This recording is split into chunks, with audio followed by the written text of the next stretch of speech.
Welcome back to the hall stairs landing renovation. Things are going okay. We're on to architraves today and some of the other trim. So I'm going to show you how I do that, how I measure up, cut and fit the mouldings. So it's slightly different because we're in a renovation situation here and we've had the walls skimmed. I've had to bring out the lining slightly using some 4mm strip wood, and I'm going to flick to how I've done that for the next minute or so. Whereas if you're fitting these in a new build or in where you've dry lined, then you wouldn't have to worry about this. So this is a little bit of a job specific clip, but if you want to see that, then carry on watching. Otherwise, in a minute's time, I'll be showing how to cut and fit the architrave. If you've got a really skinny architrave, that's fine, but with this really thick 4 or 5 inch Victorian architrave, you really need it to be completely flat under there. Otherwise, if we bring it in tight to the door lining, we're going to end up with a gap down the back here. You can quite easily rip this down from some plain timber on the table saw. We can buy it as strip wood, and this is 4mm thick. That means that when the architrave sits on there, it's in contact with both the door lining side and the wall side, and it's all nice and flush. And our mitres will they won't end up angled out as well, so they'll all be tidy. So this door here is going to need it brought out just so it's level with the rest of the plaster, and I've chipped away a nice clean bit there so the door lining is fully exposed. Just to show you the need for that, here's the architrave here. If I sit that nice and flush on the wall, making sure there's no gap on the back side here, you can see I've got this big gap here. And alternatively, if I was to fix it onto the door lining nice and tight, then I've got the same gap around the back. So what I'm trying to avoid is that rocking.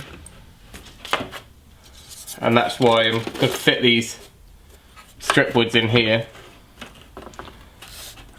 And then I've got no gap on the back, no gap on the front, it's nice and tight.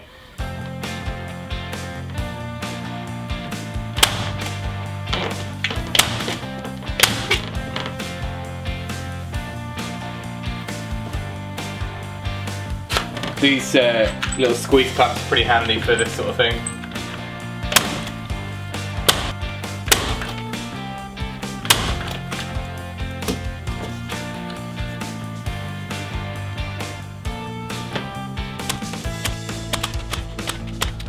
Okay, so I'm going to start in this corner and work my way back around.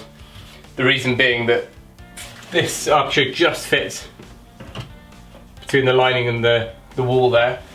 So these are fairly straightforward. When I get to the bathroom, the whole architrave needs to be ripped down on the table saw just to shorten it slightly.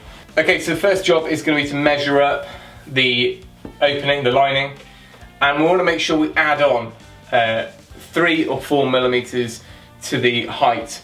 The main reason for that is because you want to allow for the hinges, and also when you fit an architrave, you always leave that bit of the lining showing.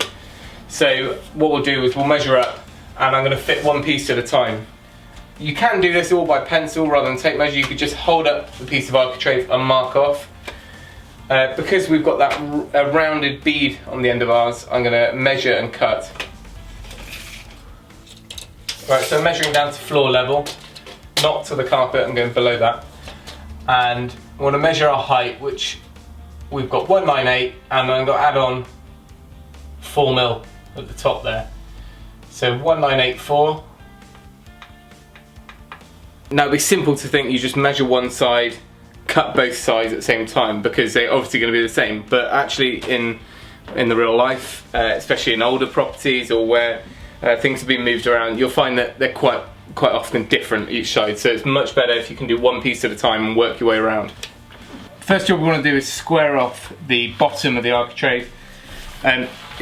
You may find that they're perfectly square anyway when you bought them, but it's always good practice just to clean up that end and then measure off from there.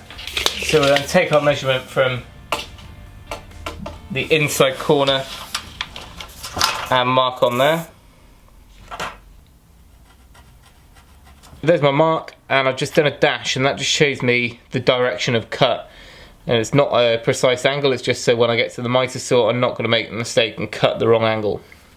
The next thing to do is to get it all fixed up. So I really want to use some nice adhesive that will grab onto the plasterwork as well, and then we may put a few fixings through if needed. So this is a normal grip fill type adhesive, construction adhesive, and get a little bit up right up in the top corner. Now I've obviously got this bit of plasterwork missing here, which doesn't matter because it's going to be completely concealed, but it does mean we've got no fixing point there. So we'll go from there downwards, and you could just as easily do this onto the architrave. And then I might just put a little bead of wood glue down the actual lining as well, where that wood on wood is.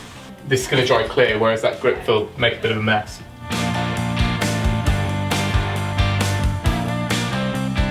And then we want to push onto that construction adhesive, which will actually hold it in place. And there's our 3mm reveal from the lining back to the architrave. And again, this is one of those things you'd hope the door lining would be straight, but typically it won't be. As far as mechanical fixings go, if needed, if it's a really small architrave, you may get away with just the adhesive. But you can use some pin nails just to hold it into the architrave whilst the adhesive goes off, and just pick a nice flat part of the moulding where you can easily fill those. If it's a much larger architrave, or if it's slightly twisted and you need to kind of press it flat against the wall, then you want to drill and screw to hold that nice and tight. And that's especially helpful if you're trying to get the corners perfect and there's a little bit of twist in there. Okay, so I've cut my next mitre already, and this bit I'm going to do by eye rather than measuring.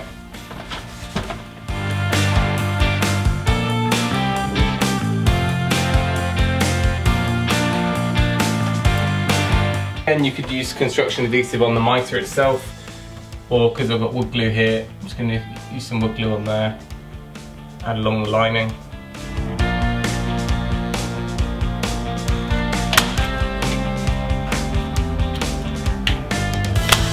Right, so the next problem we've got is a bit of a twisted architrave up here, combined with a wonky wall, means that this is kind of standing off the wall. You can see that.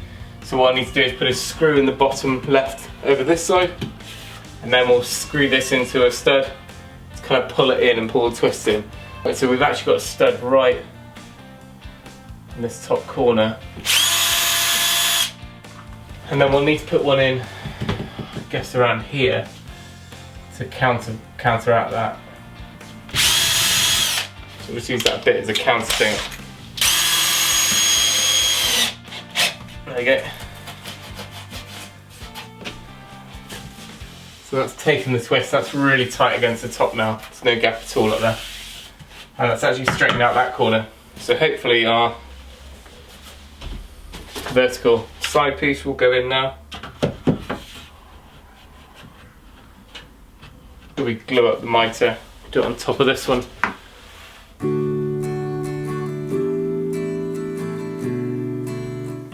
Because over time, if there's ever any shrinkage, that's where the movement will be, and that's where the cracks will appear.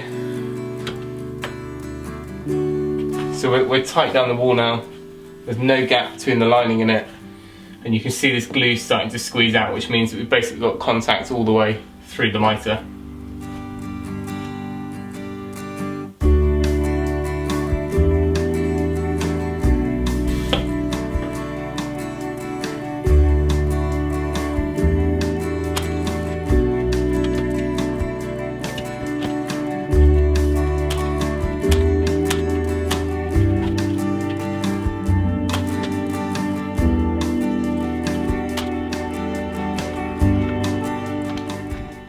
So on the very last door now, and I've had to use the scarf joint up there to use up some scraps.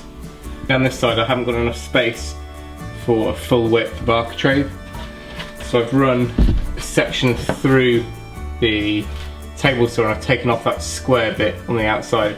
Unfortunately the wall bows out slightly, so I'm going to need to take probably 3mm off here, certainly off the centre part. So we're going to do that now, and then hopefully that will fit in there.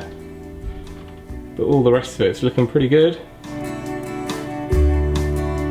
If I show you what's on the inside of these rooms, you can see why we've gone for that wide architrave, because it matches, or it's certainly similar to the original, which has been left on the inside. Alright, so that was pretty painless. There's a few angles that weren't quite matching up, but I think that was to do with using the saw inside on the floor. It was a bit of a nightmare.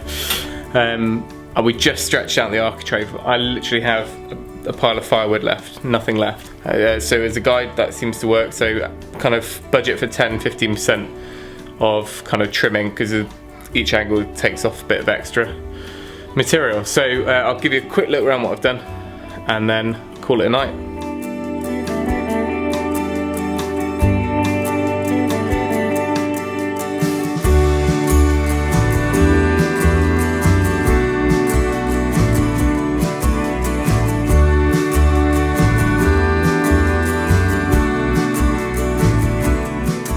That's it for this video, all the architrave in place. Next stop will be dado rails and skirting boards and kind of finishing all the woodwork, all the filling and the painting. That's the next thing to do, and a little bit of caulking, but hopefully because we've done such a great job today we won't need to do too much around the outsides of the frames. So thanks for watching. Remember, if you can, do it yourself, and we'll see you next time.